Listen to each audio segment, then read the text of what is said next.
নমস্কাৰ, আপোনালোকক স্বাগতম জনাইছোঁ। আজি আপোনালোকৰ আগত আলোচনা কৰিব ওলাইছোঁ টিটাবলী LP/UPৰ যি নিযুক্তি প্ৰক্ৰিয়া চলি আছে, সেই নিযুক্তি প্ৰক্ৰিয়া সম্বন্ধীয় কেইবাটাও গুৰুত্বপূৰ্ণ কথা।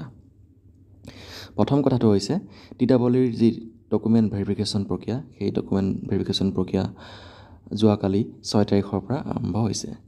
আৰু এই ডকুমেণ্ট ভেৰিফিকেশ্যন প্ৰক্ৰিয়াত এইবাৰ যথেষ্টখিনি কেণ্ডিডেটে NCC স্পৰ্টছ আৰু কালচাৰেলৰ চাৰ্টিফিকেট দি এপ্লাই কৰা দেখা পোৱা গৈছে। আৰু যি লিষ্ট ওলাইছে, সেই লিষ্টত প্ৰায় 2000 কেণ্ডিডেটে ওলোৱা দেখা পোৱা গৈছে। আৰু তাক লৈ যিসকল টেট উত্তীৰ্ণ প্ৰাৰ্থী তেওঁলোক বহুত চিন্তিত হৈ পৰিছে। সেয়েহে এই গোটেইখিনি কথাৰ ওপৰত আমি লক্ষ্য ৰাখি আপোনালোকৰ বাবে এই ভিডিঅ'টো লৈ আহিছোঁ কেইটামান অতি গুৰুত্বপূৰ্ণ কথা ক'বলৈ। হয়, 2000 প্ৰাৰ্থীৰ নাম যি document verification list sports NCC আৰু কালচাৰেল চাৰ্টিফিকেটৰ তাত ওলাইছে। কিন্তু এই 2000 কেণ্ডিডেটে যে চাকৰি পাব সেয়া ঠিক নহয়। কাৰণ এই 2000 কেণ্ডিডেটৰ প্ৰায় যথেষ্টখিনিৰ নাম ডাবুলকৈ আহিছে। কিছুমানে এই কেণ্ডিডেটখিনিৰ কিছুমানে LP-টো এপ্লাই কৰিছে, কিছুমানে UP-টো এপ্লাই কৰিছে। সেয়ে তেওঁলোকৰ নাম ডাবল আহিছে। সেইবাবে তেওঁলোকৰ যিটো সংখ্যাগত পৰিমাণ সেইটো বাঢ়িছে। আৰু লগতে এই 2000 কেণ্ডিডেটৰ ভিতৰত আছে যিসকল NIOSৰ পৰা DLED কৰিছিলে, সেইসকলৰ নামো আছে। আৰু লগতে যিসকল অসমৰ বাহিৰৰ ইনষ্টিটিউশ্যনৰ পৰা B.Ed কৰিছিলে, সেইসকলৰ নামো আছে। আৰু লগতে যিসকলে কিছু কেণ্ডিডেটে B.Ed কৰা কেণ্ডিডেটৰ LP-ত এপ্লাই কৰিছে, তেনেকুৱা কিছুমান কেণ্ডিডেটো 2-এটা ওলাব। সেয়েহে যি সংখ্যাগত পৰিমাণ, সেই সংখ্যাগত পৰিমাণটো বাঢ়ি গৈছে। আৰু লগতে কিছু গ্ৰহণযোগ্য নোহোৱা NCC চাৰ্টিফিকেট বা স্পৰ্টছ চাৰ্টিফিকেট বা কালচাৰেল চাৰ্টিফিকেটেদিও কিছুমান কেণ্ডিডেটে এপ্লাই কৰিছে। সেইখিনিৰ ফলতো কেণ্ডিডেটৰ সংখ্যা বাঢ়ি গৈছে। কিন্তু সঠিক যিটো সংখ্যাগত পৰিমাণ, সেই সংখ্যাগত পৰিমাণটো কেতিয়া সঠিককৈ গম পোৱা যাব, যেতিয়া তেওঁলোকৰ ডকুমেণ্ট ভেৰিফিকেশ্যনখিনি কমপ্লিট হৈ যাব। ডকুমেণ্ট ভেৰিফিকেশ্যনখিনি কমপ্লিট হৈ যোৱাৰ পিছত তেওঁলোকৰ যিখিনি গ্ৰহণযোগ্য ডকুমেণ্টছ থকা প্ৰাৰ্থী তেওঁলোকে গ্ৰহণ কৰিব। যিসমূহ অগ্ৰহণযোগ্য ডকুমেণ্টছ থকা প্ৰাৰ্থী তেওঁলোক ডিছকুৱালিফাইড হ'ব। তেওঁলোকৰ যিটো চাৰ্টিফিকেটখন, সেই চাৰ্টিফিকেটখন তেওঁলোকে যোগ নকৰিব।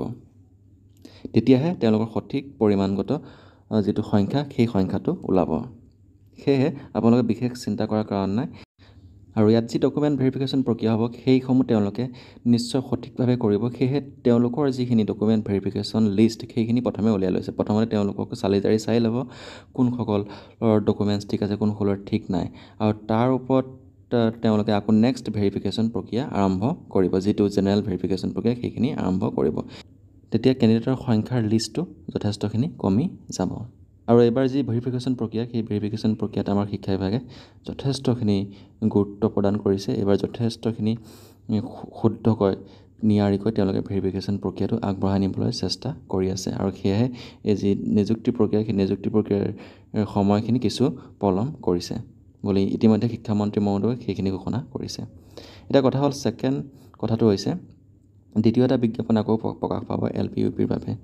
যথেষ্টখিনি টিচাৰে ৰিটায়াৰমেণ্ট হ'ব। সেই ৰিটায়াৰমেণ্ট হোৱাৰ আগে তেওঁলোকৰ যি নিযুক্তি প্ৰক্ৰিয়া, সেই সম্পূৰ্ণ কৰিব বুলি যোৱাকালি সুৰঞ্জনা সেনাপতি বাইদেৱে সংবাদ মাধ্যমৰ আগত প্ৰকাশ কৰিছে। আৰু সেই এডভাৰটাইজমেণ্টটো প্ৰায় 2 মাহৰ ভিতৰতে প্ৰকাশ পোৱাৰ যথেষ্টখিনি সম্ভাৱনা আছে, যিহেতু 10 মে' তাৰিখে নিযুক্তি প্ৰদান কৰিব বুলি সুৰঞ্জনা সেনাপতি বাইদেৱে আৰু লগতে শিক্ষামন্ত্ৰী মুখ্যমন্ত্ৰী মহোদয়ে ঘোষণা কৰিছে। সেয়েহে অতি শীঘ্ৰে আৰু এটা নতুন বিজ্ঞাপন প্ৰকাশ পাব।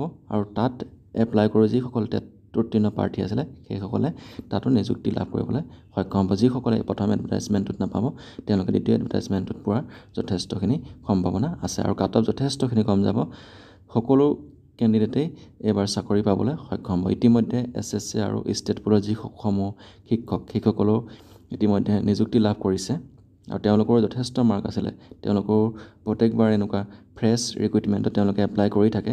সেইসমূহ কেণ্ডিডেটো যিহেতু কমি গৈছে, এইবাৰ কাট অফটো কিছু পৰিমাণে আগতকৈ কম যাব। এয়াই আছিল আজিৰ ভিডিঅ'টোৰ কিছু কথা। এনেকুৱা ধৰণৰ ভিডিঅ'সমূহ পাই থাকিবলৈ আজি আমাৰ চেনেলটো ছাবস্ক্ৰাইব কৰি ল'ব নাপাহৰিব। ধন্যবাদ।